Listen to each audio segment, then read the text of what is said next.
I never thought I had a green thumb. In fact, I used to joke that I had a black thumb because every plant I tried to grow would wither and die within weeks. But then, I discovered cherry tomatoes. I remember the first time I saw those tiny green sprouts poking out of the soil. I was filled with a sense of wonder and excitement. Could this be the plant that finally thrives under my care? I watered them diligently, making sure they had just the right amount of sunlight and nutrients. As the days passed, those tiny sprouts grew taller and taller, reaching for the sky. I couldn't believe my eyes.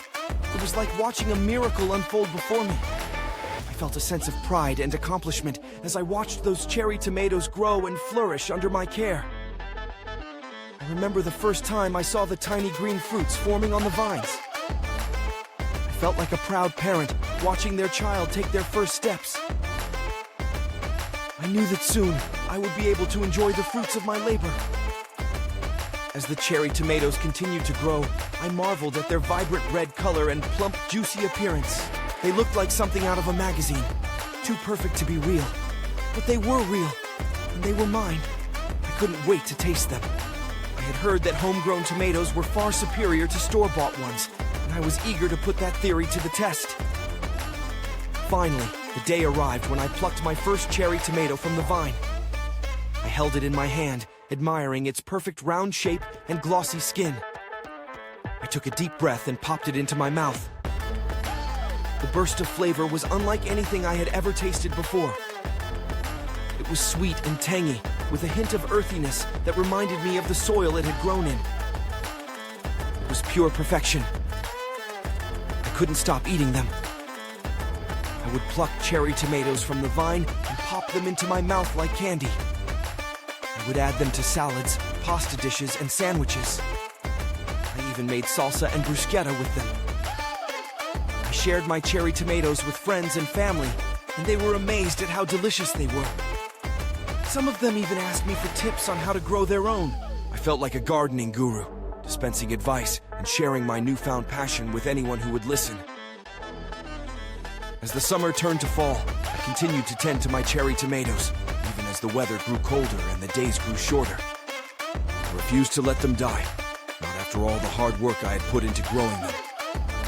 I covered them with blankets on chilly nights and moved them to sunnier spots during the day. I talked to them, sang to them, and even played classical music for them. I was determined to see them through to the end. And then, one day, I noticed something strange. The cherry tomatoes had stopped growing.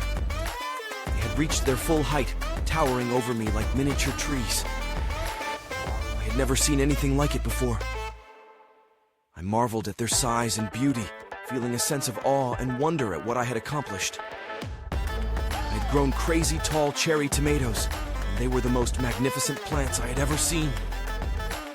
As the days grew colder and the leaves began to change color, I knew it was time to say goodbye to my cherry tomatoes. I harvested the last of the fruits, savoring each one as if it were a precious gem.